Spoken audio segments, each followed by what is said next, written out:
coming out tonight. Tonight's address is titled Politics, Apocalypse, some things we know about, from recent events, and hope in Walker Percy's Love in the Ruins. And our speaker is our own beloved Dr. Collin Messer, who is Professor of English and Assistant Dean of the Calderwood School of Arts and Letters, now serving in his 15th year, is that right?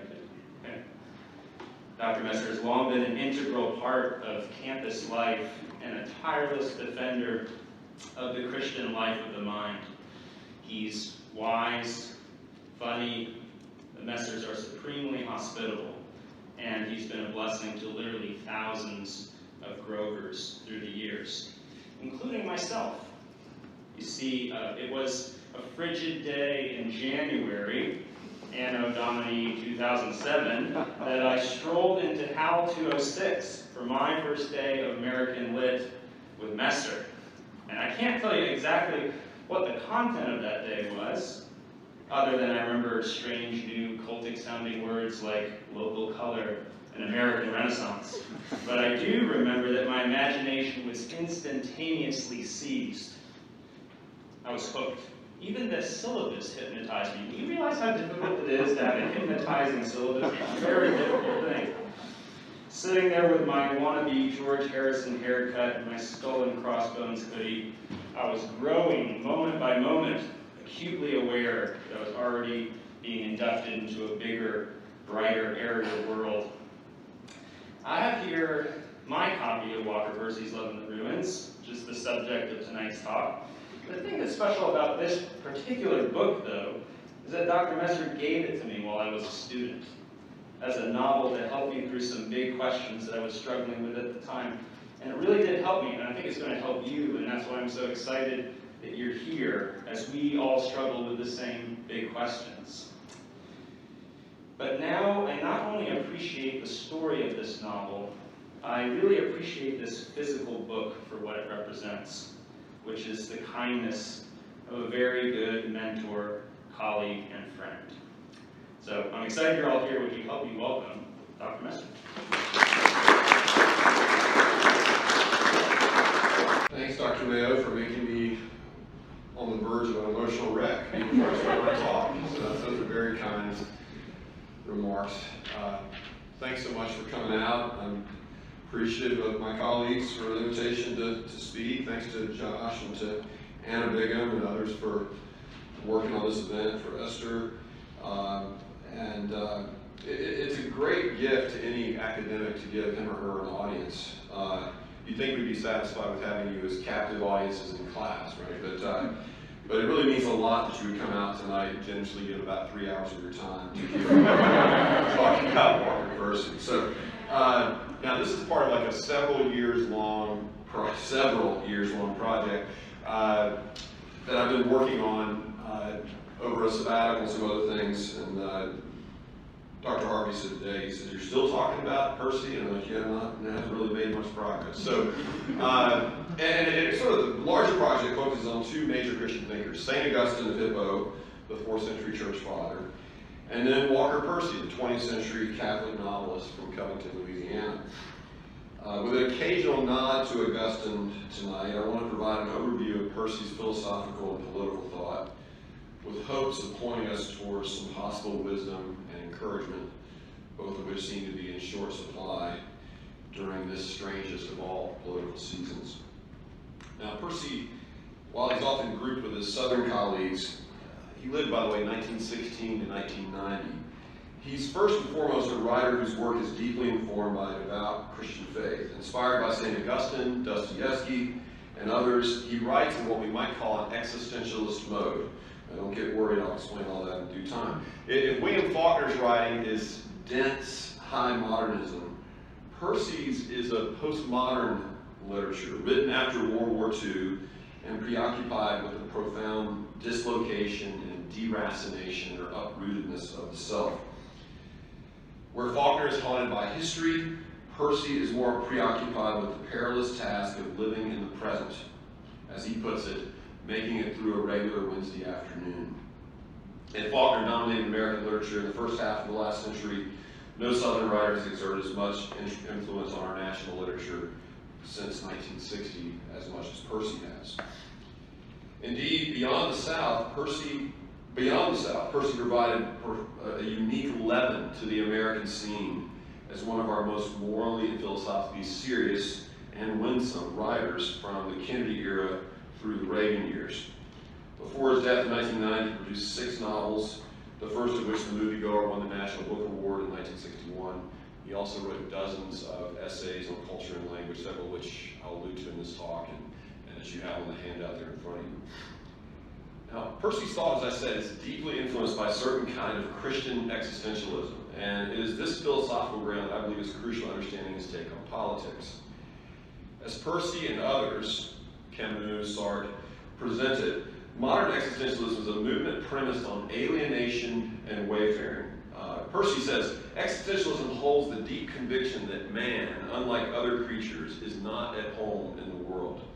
He's referred to by the existentialists variously as a castaway, a wanderer, a stranger, a wayfarer, a language which is strikingly akin, Percy goes on, to the Christian idea of man as a sojourner estranged from God.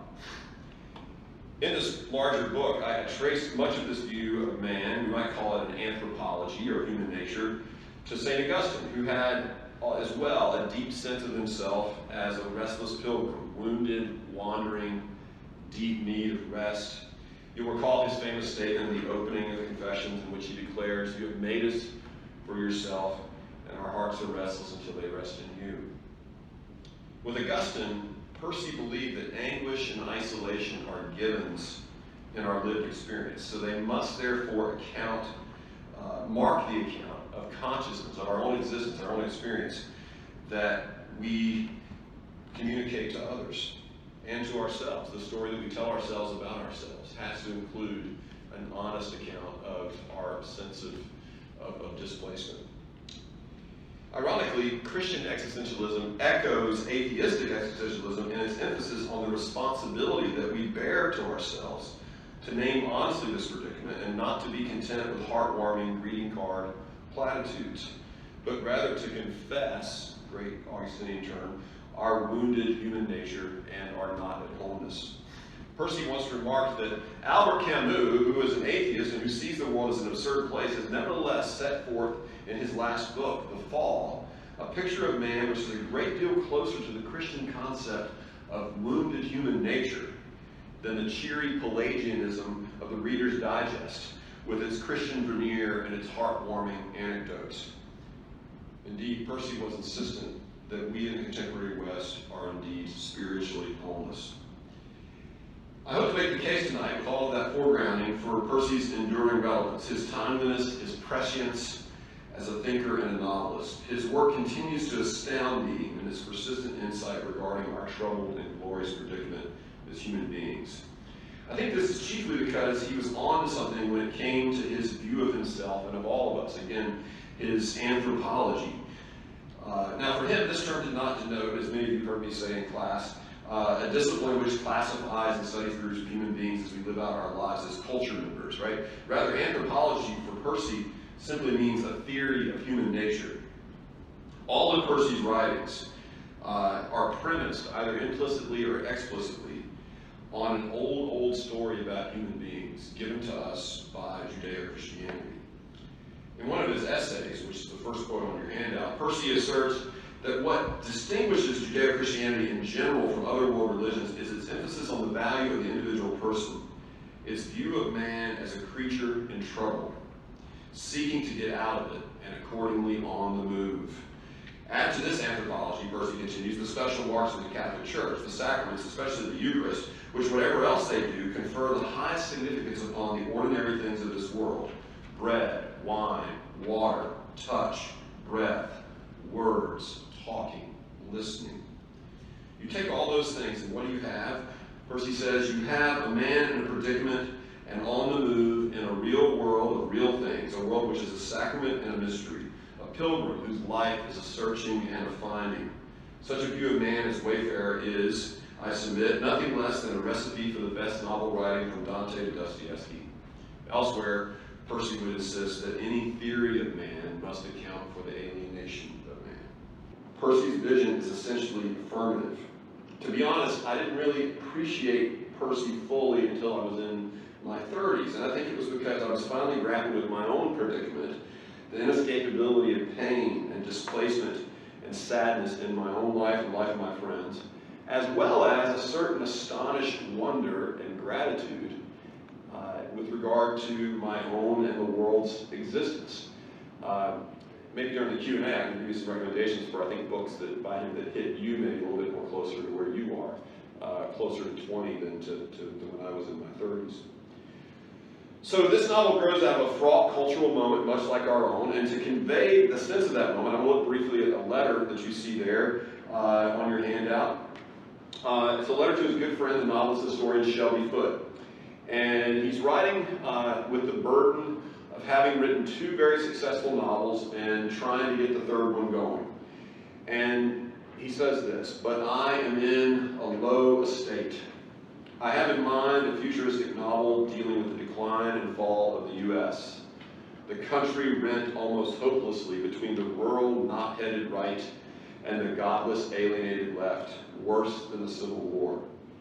Of that, and the goodness of God, and the merriness of living quite anonymously in the suburbs, drinking well, cooking out, attending Mass at the usual silo and barn." That's a reference to sort of bad 1960s Catholic architecture. The goodness of Brunswick bowling alleys, the good white maple and plastic balls, coming home in the evening with the twin rubies of the TV transmitter in the evening sky, having 4 good drinks of sour mash, and assaulting one's wife in the armchair, etc. What we Catholics call the sacramental life. Now you get a hint from that last line here. Percy is a little bit of a bawd, right? So you're going to have to not be too squeamish with his frank discussion of sexuality. And here, I almost substituted lovemaking into the armchair, but you just have to take it for what it is, right? And so beware, don't consider yourself sort of trigger warned. Love in the Ruins, the adventures of a bad Catholic at a time near the end of the world. Right? And it's a raucous and sprawling novel. It's Percy's longest novel. It's dystopic and satirical, apocalyptic and comedic. In the late 1960s, a novel about the U.S. being almost hopelessly rent between right and left must have seemed all too timely. Even so, Percy might well have been describing our contemporary scene in its profound political turmoil. Of course, I had no idea a few weeks ago when we planned this that we'd still be in the throes of a contested election, so it seems all the more fitting. As we read it today, we find Love in the Ruins to be a suitable lament for a country sadly divided now as much as it was then. Such discontentment and racial violence as characterized the USA in the 1960s was for Percy a sign, prompting his curiosity then as perhaps it would now for us. How do you explain such alienation in the most materially blessed and scientifically advanced country in human history? I think that's the question he asked in the 60s, and he would ask it now. It's a fair question, and Percy knew that broken politics was likely nothing more than a symptom that pointed to answers to be found elsewhere. And this is where the title of the talk tonight, the apocalypse, just to remind you that idea of apocalypse as being an unveiling, a revelation of something beyond the veil, something beyond just the obvious, right? And so keep that in mind, that part of the apocalypse is not just sort of the idea of the second coming, even though that'll come up later, but also the idea of us sort of seeing things for how they truly are, going beyond just the mere sort of moment that we find ourselves in. But you'll note, if you look at it closely, that this letter to Shelby Foote is not just a lament. It's in fact, its blunt political realism is tempered by surprisingly frank philosophical hopefulness. In just one sentence, Percy uses the words well or good 5 times. The echoed cadences of Genesis 2, which God again and again declares his creation good and then very good, are hard to ignore. Whatever cultural chaos in the scene he surveys, Percy is more than comforted by the blessedness of the everyday. Amid the societal ruins, there is yet merriness in life, in which the quotidian gifts of existence are frankly relished as holy signs of God's grace and goodwill towards us, his creatures. This sacramental life, as Percy calls it, discovers the holiness in the ordinary. Taking a few cues from Percy's letter to Foote and from the novel's title, I want to consider this novel tonight from 3 vantage points. You don't have to have read the novel to appreciate it, but hopefully you'll be inspired maybe to pick it up when we're done. We'll begin, as Percy does in his letter, with lamentation. That is the ruins, both political, spiritual, and then we'll consider the state of love, right? After all, that's a key concern of this novel, which in the midst of the racial and sexual revolution of the 1960s was and remains a mixed bag. And then finally, I'd like us to examine a few signposts this novel offers us regarding the revelation of ultimate reality, that is, God and the sacramental life that proclaims God's nearness. So, as we begin, a quick word about this third novel. If you happen to have read The Moviegoer, The Last Gentleman, his first 2 novels, you might know that those novels have very vivid and particularized settings, but the broader social commentary in the first 2 novels are clearly subsumed within the more personal pilgrimages of Binks Bowling and Will Barrett. Okay?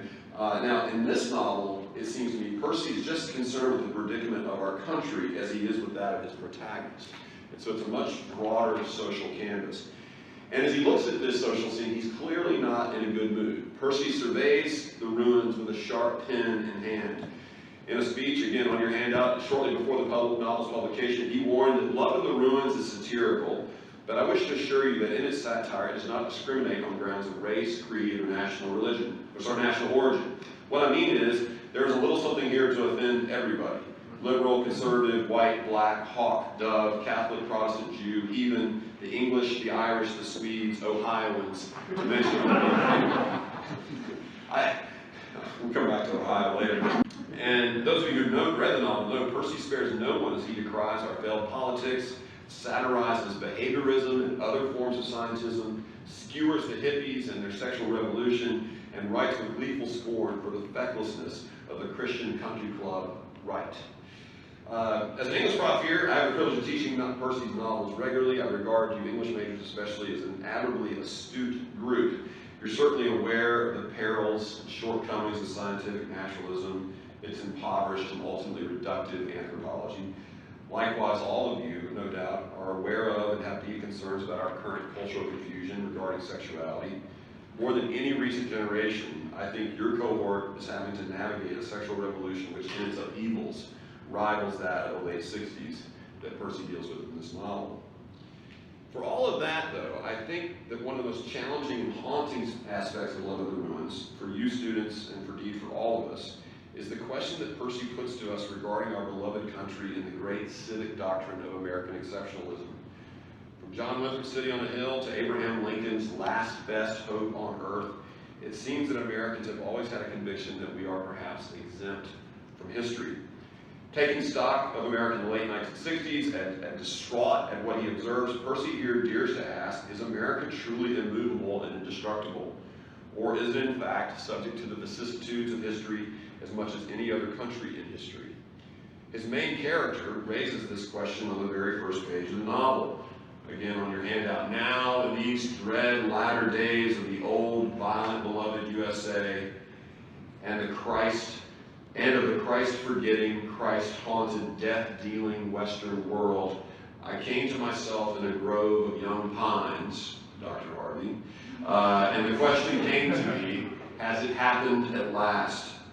Is it that God has at last removed his blessing from the USA, and what we feel now is just the clank of the old historical machinery, the sudden jerking ahead of the roller coaster cars as the chain catches hold and carries us back into history with its ordinary catastrophes, carries us out of and up toward the brink from that felicitous and privileged siding where even unbelievers admitted that if it was not God who blessed the USA, then at least some great good luck had befallen us, and that now the blessing or the luck is over. The machinery clanks, the chain catches hold, and the cars jerk forward. Now the eponymous bad Catholic who wonders about his and his country's fate in this novel, much as the bad Catholic Dante does in his poem, is not Percy himself, but Dr. Thomas More, aged 45, gifted scientist, a physician, a divorcee, a hapless romancer, and yes, a descendant of the merry and noble Englishman who honorably served King Henry VIII but who finally found himself out of royal favor and on the chopping block in the Tower of London in 1535. You may recall that St. Thomas More also tried to imagine a utopia in his work of that name in 1516. In Love in the Ruins, his descendant, Dr. Tom More, describes his namesake as that great soul, the dearest, best, noblest of Englishmen, merry in life and death. He loved and was loved by everyone, even his executioner, with whom he cracked jokes. Tom More, apparently, as he's walking up the stairs of the gallows, he was told to, he was said to have said to the executioner, if you can get me up, I think I'll get myself down. So our Tom, on the other hand, confesses early on that he is not a saint. Quote, "Why can't I follow Moore's example, love myself less, God and my fellow man more, and leave whiskey and women alone? My life is longings for women, for the Nobel Prize, for the hot bosky bite of bourbon whiskey, and other great heart-wrenching longings that have no name." End quote. To be sure, Tom is a man in a predicament and in trouble, and he's the ultimate unreliable narrator, drunk for large parts of the novel. When we meet him at the outset of the novel and hear his recounting of the troubled years of his recent past, we realize that he is not well. In fact, his regular breakfast is vodka, duck eggs, and Tabasco sauce. So you have to kind of not make that mistake of ever associating Percy with his protagonist, right? He's even though sometimes he does resemble him in other ways. Now, this novel is framed by Christmas Eve scenes. Okay, on the first of these holy nights, 3 years before the novel opens, Tom finds himself at home alone after a failed romantic encounter with a college co-ed, watching the Perry Como Christmas special. Drunk and in the throes of terror and depression, he attempts suicide by cutting his wrists. By the way, for a novelist like Percy, whose own family was haunted by melancholy and suicide, his father and grandfather, as well as several of their descendants, all took their own lives by the time they were 50. This is significant in this novel that Tom was the first of Percy's characters to actually attempt suicide. And you know, we will have sort of need to recall this Christmas when we get to the other Christmas scene later on. Meanwhile, Tom's own dark pilgrimage is tied closely to his citizenship in the dread latter days of the old, violent, beloved USA. The novel's opening chapters are broad in scope, offering a severe indictment of the city of man, the cultural ruins of which are evidenced in both politics and religion. The USA, its politics and churches are in a bad way. Quoting St. Paul, Tom remarks that principalities and powers are everywhere ascendant. The world we discovered at the outset of Love in the Ruins is Babylonian. Percy describes the town plaza sweltering in the summer sun, in which a green line wavers in midair above the pavement like the hanging gardens of Babylon. In its dreadful later days, our country is overripe, decadent, alienated, and often abstracted. As we'll see, at its worst, this society is utterly secular, and when the church does appear, it proves to be largely co-opted by a blithe, civic, religious, nationalist impulse. Except for a small Roman Catholic remnant, the community's most influential liturgies are the catechetic questions of the Rotary Club. Is it the truth? Is it fair to all concerned? Will it build goodwill and better friendships? Or else worse, the new rites of the American Catholic Church, the ACC, that has split off from Rome, which emphasizes property rights and the integrity of neighborhoods, retains the Latin Mass, and plays the Star-Spangled Banner at the elevation of the host during church. Okay, I'm glad you get that joke. That's a great joke. And on those days in church, there's a blue banner beside the crucifix showing Christ holding the American home, which has a picket fence in his two hands. Okay? So Tom comes to himself on July 4th, 1983, in this futuristic novel published in 1971. Not quite Orwell's year, but close enough for us to get the point. And as he hunkers down and waits for the end to come, as he tells us, he surveys a besieged and imperiled landscape that gives us a preview of the false utopias that Percy will deem ruinous. Beyond the interstate, Tom says, rise the monoliths of Fedville, the federal complex, including the hospital, the medical school, the NASA facility, the Behavioral Institute, the Geriatric Center, and the Love Clinic. the geriatric rehab center, Tom tells us, melancholy old folk are placed in Skinner boxes. Any psych majors in here know about Skinner, B.F. Skinner? Okay, the Skinner boxes are the favorite device of behavioral psychologists who seek to recondition cranky senior citizens by neurologically rewarding positive socially acceptable responses and punishing asocial behavior with shock therapy. Oldsters who don't respond favorably to the Skinner box are shipped off to the federal complex off the coast of Georgia, where they are eventually euthanized. In his portrayal of the Love Clinic, Percy satirizes a famous research project at Washington University in St. Louis in the 1960s, led by the medical team William Masters and Virginia Johnson. They sought to study sexual experience by wiring couples who were engaged in intercourse, thus tracing the glandular and erogenous changes prompted by sexual stimulation. Their most famous book was Human Sexual Response, 1966, and this was a major research university study that basically reduced men and women to mere organisms, right? Their famous sort of thesis, which was expressed in their book, was that when things don't work well in the bedroom, they won't work well in the living room either. Masters and Johnson were eventually married, only later to divorce, thus proving themselves to be apt targets of Percy's prophetic satire, physicians in need of a cure. More on the Love Clinic later. For now, please let me indulge in reading a longer passage. Beyond the cypresses stretching away to the horizon lies the Honey Island swamp. Yonder dwell the dropouts from and cast-offs of and rebels against our society, all manner of derelict folk, Black Panthers, dropouts from Tulane and Vanderbilt, MIT and Loyola, draft dodgers, deserters from the Swedish Army, psychopaths and pederasts from Memphis and New Orleans whose practices were not even to be tolerated in New Orleans, anti-papal Catholics, malcontented Methodists, ESPers, UFOers, ex-Ayn Randers, Choctaw Zionists who returned to their ancestral hunting grounds, and even a few old gray-beard Kerouac beats, wiry old sourdoughs of the spirit who carry pilgrim staffs, recite sutras, and leap from hummock to hummock as agile as mountain goats. The town, by contrast to the swamp, has become a refuge for all manner of conservative folk. Graduates of Bob Jones University, retired Air Force colonels, passed over Navy commanders, ex-Washington, D.C. policemen, patriotic chiropractors, 2 officials of the National Rifle Association, and 6 conservative proctologists. Valley Forge Academy, our private school, was founded on religious and patriotic principles and to keep black students out. You can moan and laugh. It is sad and funny. Now, Tom says, Paradise Estates, where I live, is another matter. Directly opposite me, between swamp and town, its houses sparkle like jewelry in sunlight. Emerald fairways run along sleepy bayous. Everyone here gets along well, heathen and Christian, Jew and Gentile, northerner and southerner, liberal and conservative. The northerners, mostly businessmen and engineers from places like Kenosha and Sheboygan and Grosse Pointe, actually outnumber the southerners, but they, the northerners, have taken to southern ways like ducks to water.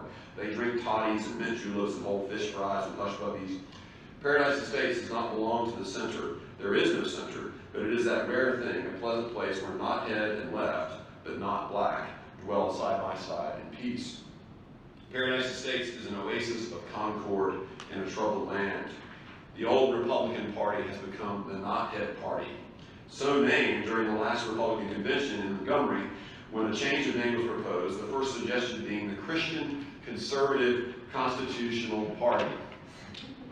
And campaign buttons were even printed with the letters CCCP before an Eastern liberal commentator noted the similarity to the initials printed on the backs of the Soviet cosmonauts and called it the most knot-headed political bungle of the century, which the conservatives, in the best tradition, turned to their own advantage, printing 1 million more buttons reading "Knotheads for America," or deplorables, take your choice, and banners proclaiming no man can be too knot-headed in the service of his country. The old Democrats gave way to the New Left Party. They too were stuck with a nickname not of their own devising, and the nickname stuck. In this case, a derisive acronym that the right made up and the left accepted. Left, usually it is, often Left Papa, sometimes Left Papa San, hardly ever the original Left Papa Sang, which stood for what, according to the right, the left believed in. Liberty, equality, fraternity, the pill, atheism, pot, anti-pollution, sex, abortion now, and euthanasia. The center did not hold. However, the gross national product continues to rise. Years ago, Robert Coles, the great Harvard psychiatrist, made a great observation about Percy. He said he uses humor as a mode of introspection, and this takes a genius. And this book is a belly-laughing sort of book, even though it's often grim. Now you'll notice, what is he doing here? In his satirical send-ups of the southern town and its environment, Percy, with a nod to St. Thomas More's book, gives us 4 utopian enterprises, all of which, as Percy observed in the 1960s, were deeply flawed. The hippie love communities and counterculture of the swamp, the provincialism of the small southern town, and as Percy described in another letter to Shelby Foote, the damn silly radical student professor left and the country club Christian right. Whatever his whipping boys, Percy, like Augustine and Dante, is especially suspicious of any meta project, political or otherwise, founded on a faulty anthropology.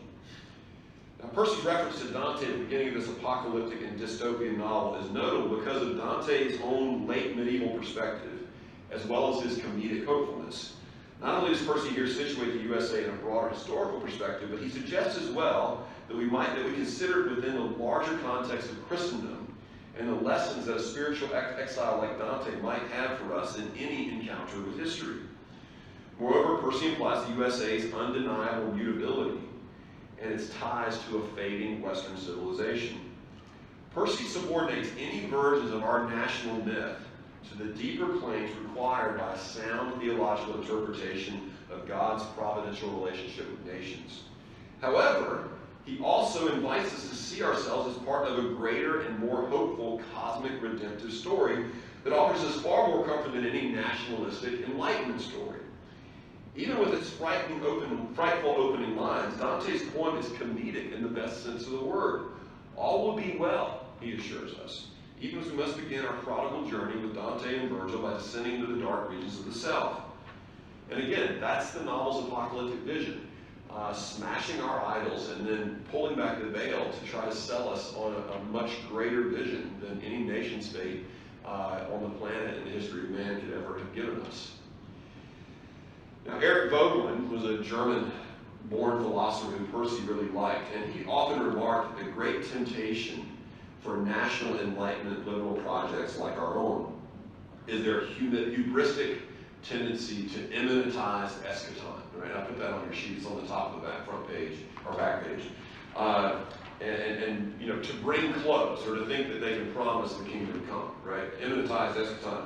Speaking of catchy political slogans and the buttons they are printed on, around the time that Percy was finishing his novel, William F. Buckley had made this phrase from Vogelin so popular that many young conservatives actually wore political buttons with the phrase, "Don't let them immanentize the eschaton." It used to be that conservatives didn't promise national greatness as being their ultimate goal. Vogelin's worry was that when partisans or ideologues of any stripe, especially political ones, try to bring in the kingdom of God via their political program or platform, they'll end up doing more harm than good. By the way, Buckley loved In Blood in the Ruins. On his PBS show Firing Line in late 1972, he remarked that all future presidents should be made to take a double oath of office. They should swear not only to uphold the Constitution of the United States of America, but also promise to read, mark, learn, and inwardly digest Love in the Ruins. It's all there in that one book, what's happened to us and why.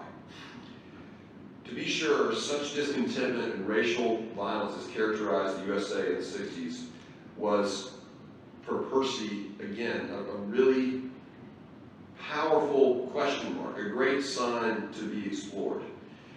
In his dogged exploration of our American unhappiness and restlessness, Percy is suggesting something about the displacement that is arguably the truest and most universal aspect of our existence.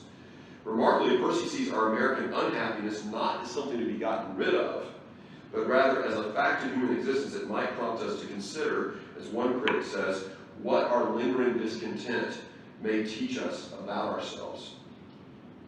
Elizabeth Amato, the same critic, says the liberal pursuit of happiness, which all 4 of these false utopias are ultimately aspired to, the liberal pursuit of happiness does not properly understand the human being as a needy, dependent being who, above all, needs other people to live well. Percy, thus, as he himself put it, calls into question that modern man's fondest assumption, He calls into question modern man's false assumption that he has made the world over for his happiness, and that therefore he must be happy. So, what does love look like in the ruins? Let's consider for a few minutes the broader social canvas and then examine a few characters. I propose that the broadest statement that Percy makes about love here is about a failure to love our neighbor, particularly the failure of white Southern Christians in the 1960s to love their black neighbors. Woven throughout Love in the Ruins is a fascinating subplot regarding a radical black revolution by a group reminiscent of the Black Panthers, by them on the one hand, and the hope among some other white and black characters for true community on the other hand. With considerable humility and hopefulness, Percy offers a stark assessment of the church's passivity and fecklessness during the Civil Rights Movement. In a 1965 essay entitled The Failure and the Hope, this is on your handout, he describes this as a failure of love. Those of us in the South who call ourselves Christian have come face to face with the most critical and paradoxical moment in our history. The crisis is the Negro Revolution. The paradox lies in this, that the hope for the future, and both the hope and the promise, in my opinion, were never greater, requires as its condition of fulfillment the strictest honesty in assessing the dimensions of our failure. The failure has been a failure of love, a violation of that very mystical body of Christ, which we have made our special property at the risk of scandalizing the world by our foolishness. A scandal has occurred, right enough, but it has not been the scandal intended by the Gospels. The failure has been, rather, the continuing, unreflecting cruelty of Christians towards the Negro considered not as a beloved household pet, but as members of the same mystical body, freed and dignified by the same covenant which frees and dignifies us. In the novel, this failure threatens to have the most rueful of consequences, and it could be, in fact, the one issue that does us in. You'll have to read more to see how it's resolved. This broadly social and historical dilemma regarding loving one's neighbor, Percy, of course, deals at some length with romantic love. For the first time, readers, especially this novel, can take us aback in its frank treatment of sexuality. In face of their scandalized shock and their frank suspicion of me as a professor who would teach this stuff, some of my colleagues sometimes have questioned my sanity and my judgment. And I've tried to make the case in response to them, the same case made by Percy in his essay, Diagnosing the Modern Malaise. So once again, on your handout, he tries to kind of work this out. He says, this depiction of explicit sexuality in current novels is beset by all kinds of ambiguities. On the one hand, one can say fairly, I think, and I for one believe that there is such a thing as pornography, and that there are a large number of bad writers and bad filmmakers who make a lot of money by writing novels and making movies designed to excite sexually the viewer and reader. I will say no more about pornography, other than that I think that it has nothing to do with literature. And although I deplore it, the real difficulty is both more radical and has more serious consequences. The real pathology is not so much a moral decline, which is a symptom, not a primary phenomenon, but rather an ontological impoverishment. That is, a severe limitation or crippling of the very life of 20th century man. If this is the case, and if this crippling and impoverishment manifests itself often in sexual behavior, the latter, sexual behavior, becomes the proper domain of the serious novels. In Love in the Ruins, it's not just the country that is rent hopelessly apart. People are too, and their brokenness most often reveals itself in their approach to sexuality. Practically every character in the novel is not fully themselves. Rather, everyone is split in two between higher and baser desires, which Percy insists makes love impossible. Our very being, our ontology is at stake. And because this is satire, Percy uses caricature to present characters who are not embodied souls, but only all spirit or all body, angels or beasts, but not men or women capable of making love in the ruins. For example, Doris, Tom's first wife, insists on a purely spiritual life after the death of her and Tom's daughter, Samantha. This happens very early in the book. Understandably heartbroken and scandalized by the bodily disfiguration and horrible death brought about by the young girl's brain tumor, Doris forsakes the contingency of embodied life. And she does that through Gnostic philosophy and an affair with an English Buddhist guru. Tom laments somewhere Doris got the idea that love is spiritual, so lately she's had no use for my carrying on, as she called it, or messing about and loving her physically. I do truly believe that she came to look upon her solemn spiritual adultery with Alistair, the Englishman, as somehow more elevating than ordinary morning love with her husband. Doris is clearest opposite in this regard as Moira, one of Tom's current girlfriends when the novel opens. Moira is no better off. If Doris aspires to love spiritually, Moira, at least as Tom views her, is only sensual and utterly unreflective regarding romance and sex. Her relationship with Tom is characterized by hackneyed cliches of love. Fittingly, Moira works at the love clinic, and through her behavior and through her character and others, Percy offers his most scorching critique of love as understood by the behaviorists, who treat people as if they were like any other animal, merely organisms in an environment who respond to external stimuli. Percy treats the behaviorists more roughly than he does the hippies. The supposedly liberated and unself-conscious Eros, celebrated at the love clinic, actually reeks of Thanatos, much like the death-dealing brand of science practiced next door at the geriatric rehab center. There is no love at love, and all involved are diminished.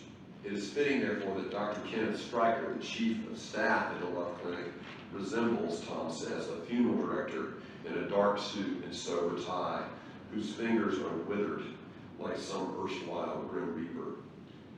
Indeed, there's more of Thanatos and Eros at the love clinic. What we observe there are matters not of the heart, but of the glands, not generative or life-giving, but death-dealing, what Percy often called death in life.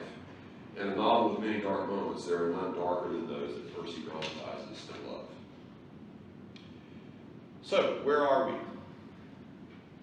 If Percy were to survey our current political and cultural scene, he might conclude that there is indeed nothing new under the sun. We're still up to our old tricks. At least when it comes to our politics, Percy's perhaps more insightful now than ever. Our age is not only more politically dysfunctional than any time since the Civil War, but it seems we've doubled down on politics and political power with an almost idolatrous fervor. Meanwhile, our current turmoil and confusion about sexuality and gender has advanced with startling intensity and speed. There's always been a strong American tendency towards Gnosticism. Simply put, we become functionally Gnostic when we decide that our defining core is the self that we choose to express, without reference to tradition, to community, or even to biology. Therefore, no difference between ourselves and our acts of self-expression can be tolerated.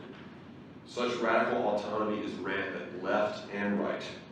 And now as then, left and right have run amok and seem on the verge of turning on one another like scorpions, destroying each other and our poor country in the process. I think Percy anticipated this circumstance in his 1971 remarks about the novel to her publishers. On your handout again. I thought about using as a motto for the novel Yeats's line about the center not holding. For indeed, in the novel, the center does not hold. But even to say that is misleading. It suggests a political satire which attacks right and left and comes down on the side of moderate Republicans and Democrats. I had a different center in mind. We might ask, what is the center that hasn't held, and how might it be recovered? Percy's point here is paradoxical but comforting. Only in recovering our true center, that is the fact of our identity as pilgrims who are called to a sacramental life, even in the ruins, only then might we live responsibly and even joyfully as citizens in the here and now, no matter how vexing the circumstances. So let's return for a few minutes to Percy's letter to Foote. By the way, if you haven't read Love in the Ruins, Percy's vision of the sacramental life in this letter is like the Cliff Notes version. I find it remarkable how closely he ended up following this early outline, especially in the novel's epilogue. After the troubles that comprise the main action of the book, we find Tom on Christmas Eve once again. But how blessedly different is his predicament than that night several years before when he tried to kill himself. For Tom, it is a new day, and we actually follow him throughout this Christmas Eve day from early morning until after midnight. He has married Ellen Oglethorpe, his nurse, and the only chaste woman in the book. Chaste, but still lusty. In one of my favorite passages of the novel, Tom describes Ellen as a beautiful but tyrannical Georgia Presbyterian, a ripe Georgia persimmon, not a peach. She barely pops the buttons of her nurse's uniform with her tart ripeness. She virgins with marriageable Presbyterianism. He and Ellen have had 2 children, and she is pregnant with the 3rd. The threatened Black Panther revolution, which has been an ominous potentiality throughout the novel, is finally brought about, but not by violence. Instead, the black revolutionaries have discovered oil underneath the swamp, where they have long squatted in poverty. This has left Tom and his family poor, pricing them and most of their white neighbors out of the Paradise Estates real estate market. Tom now lives in slave quarters on a limited income. And so there's sort of this revolution where Percy takes black folks and puts them completely at the top of the social stratus, and then has white people at the bottom. And as you might suspect, Percy sees human nature being fairly sort of evenly distributed in terms of how all that works out. You have to read the novel to see what he does with it. What I love most about this closing section is its joyful particularity. If Gnosticism, loveless sex, and insensible rage have marked the book's main action heretofore, in the epilogue we find instead a real world of real things, a world of which is a sacrament and a mystery, a pilgrim whose life is a searching and a finding.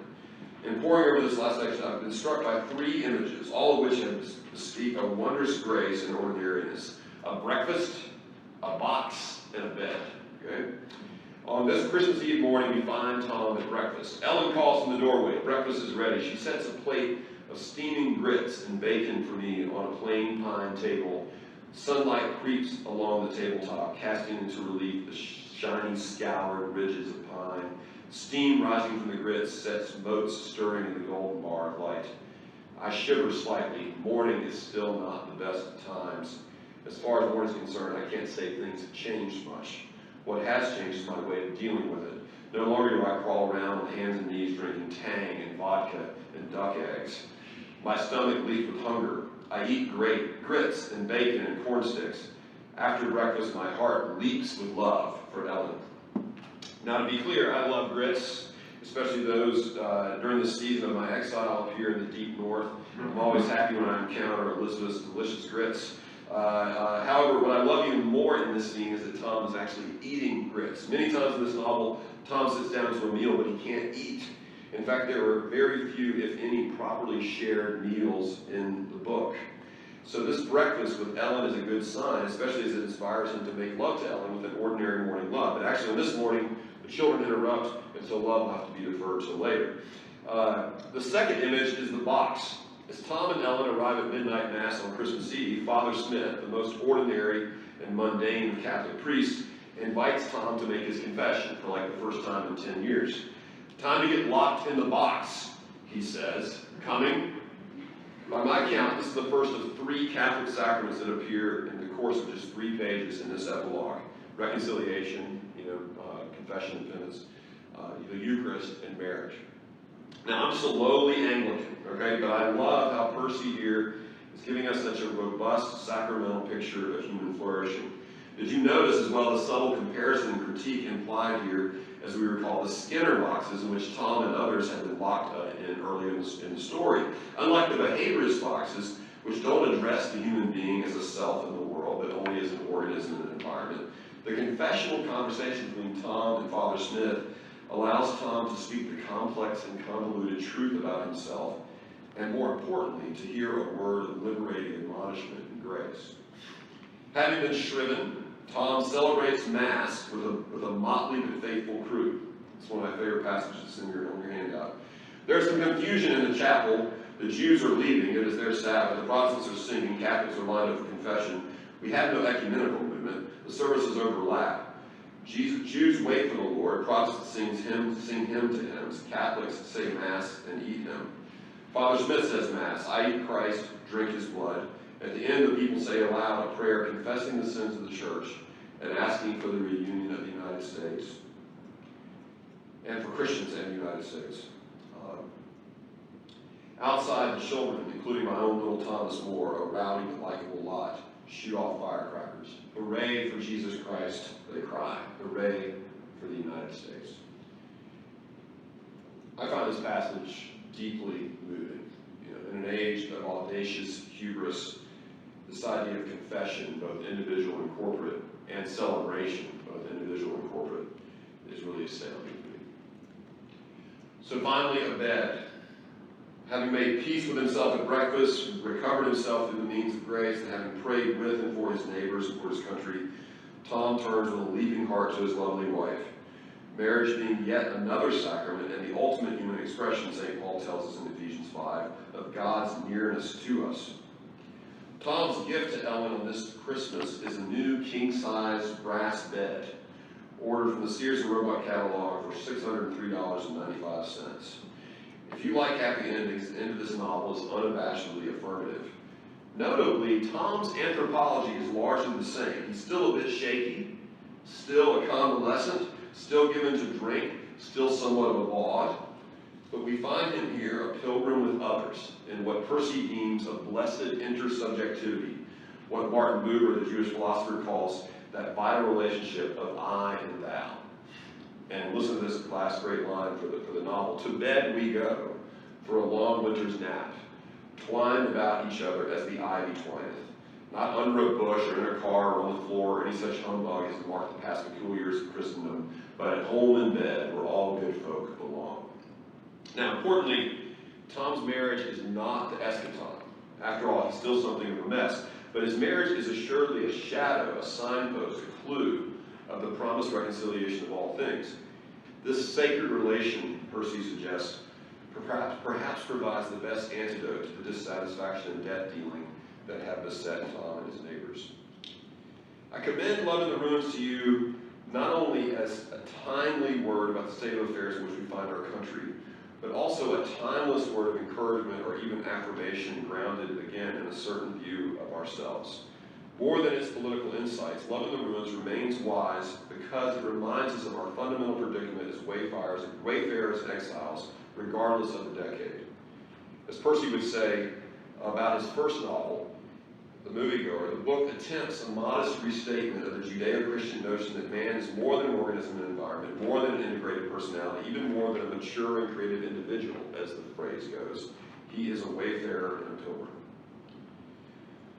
For Percy, as with Augustine before him, the Christian can account for our alienation, even amid national crisis or decline, by embracing this blessed ordinariness of pilgrimage.